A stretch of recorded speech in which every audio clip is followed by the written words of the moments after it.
हरिः ओम् श्रीगुरुभ्यो नमः. These slokas are recorded by separating the stanza word by word for easy learning. Please share your feedback in the comment. Kindly subscribe and share to others. Om Namo Bhagavate Vasudevaya. Om Namo Narayanaya. Shloka 5. O Lord, one Gopika, in her hurry, mistakenly wore her necklace around her waist and her waistband around her neck. O Mukunda, it seemed as if this beautiful-faced maiden was playfully drawing your attention to the charm of her own hips. O Bhagavane, ஒரு கோபிகை அவசரத்தில் தனது கழுத்து அடிகையை இடுப்பில் அணிந்தாள் மற்றும் இடுப்பு அலங்காரத்தை கழுத்தில் போட்டாள். ஓ முகுந்தா, இதனால் அந்த அழகிய முகத்துடையவள் உன் கவனத்தை தனது இடுப்பின் அழகில் ஈர்க்க விரும்பினாள் போலிருந்தது. 5. ഓ ഭഗവാനെ, അതിവേഗത്തിൽ ഓടിയെത്തിയ ഗോപിക അബദ്ധത്തിൽ അവളുടെ മാല അരയിൽ ചുറ്റുകയും അരക്കെട്ട് കഴുത്തിൽ ചുറ്റുകയും ചെയ്തു. ഓ മുകുന്ദ, സുന്ദരിയായ ഈ ഗോപിക തന്റെ സ്വന്തം അരക്കെട്ടിന്റെ മനോഹാരിതയിലേക്ക് നിങ്ങളുടെ ശ്രദ്ധ ആകർഷിക്കുകയാണെന്ന് തോന്നി. ശ്രീമൻ നാരായണീയം ദശകം 65 ശ്ലോക 5. ഹാരം നിതംബ ഭുവി കാചന ധാരയന്തി. ഹാരം നിതംബ ഭുവി കാചന ധാരയന്തി. ഹാരം നിതംബ ഭുവി കാചന ധാരയന്തി. കാഞ്ചീം ച കണ്ഠ ഭുവി ദേവ സമാഗതാ ത്വാം. കാഞ്ചീം ച കണ്ഠ ഭുവി ദേവ സമാഗതാ ത്വാം. കാഞ്ചീം ച കണ്ഠ ഭുവി ദേവ സമാഗതാ ത്വാം. ഹാരം നിതംബ ഭുവി കാചന ധാരയന്തി. കാഞ്ചീം ച കണ്ഠ ഭുവി ദേവ സമാഗതാ ത്വാം. ഹാരം നിതംബ ഭുവി കാചന ധാരയന്തി. കാഞ്ചീം ച കണ്ഠ ഭുവി ദേവ സമാഗതാ ത്വാം.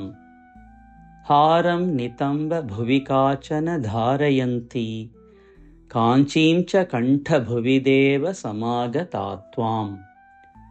ഹാരിത്വം ആത്മജഘനസ്യ മുകുന്ദ തുഭ്യം. ഹാരി ത്വമാത്മജഘനസ്യ മുകുന്ദ തുഭ്യം. ഹാരി ത്വമാത്മജഘനസ്യ മുകുന്ദ തുഭ്യം. വ്യക്തം ബഭാഷ ഇവ മുഗ്ധമുഖീ വിശേഷാത്. വ്യക്തം ബഭാഷ ഇവ മുഗ്ധമുഖീ വിശേഷാത്.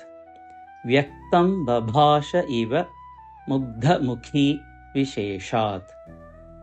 ഹാരിത്വമാത്മജഘനസ്യ മുകുന്ദതുഭ്യം. വ്യക്തം ബഭാഷ ഇവ മുഗ്ധമുഖീ വിശേഷാത്. ഹാരിത്വമാത്മജഘനസ്യ മുകുന്ദതുഭ്യം. വ്യക്തം ബഭാഷ ഇവ മുഗ്ധമുഖീ വിശേഷാത്. ഹാരിത്വമാത്മജഘനസ്യ മുകുന്ദതുഭ്യം. വ്യക്തം ബഭാഷ ഇവ മുഗ്ധമുഖീ വിശേഷാത്.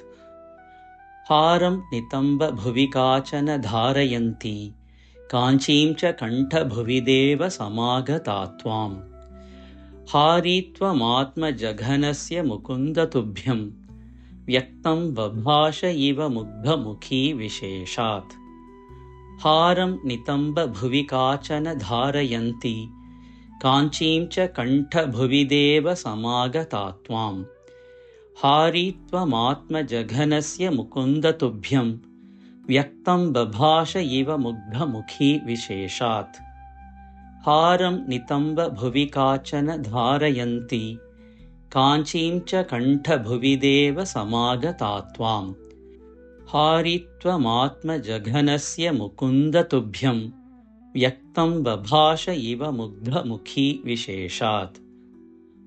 हारं नितम्बभुवि काचन धारयन्ती काञ्चीं च कण्ठभुवि देवसमागता त्वां हारित्वमात्मजघनस्य मुकुन्द तुभ्यं व्यक्तं बभाष इव मुग्धमुखी विशेषात् हारं नितम्बभुवि काचन धारयन्ती काञ्चीं च कण्ठभुवि देवसमागता त्वां हारित्वमात्मजघनस्य मुकुन्दतुभ्यं व्यक्तं बभाष इव मुग्धमुखी विशेषात् हारं नितम्बभुवि काचन धारयन्ती काञ्चीं च कण्ठभुवि देवसमागता त्वां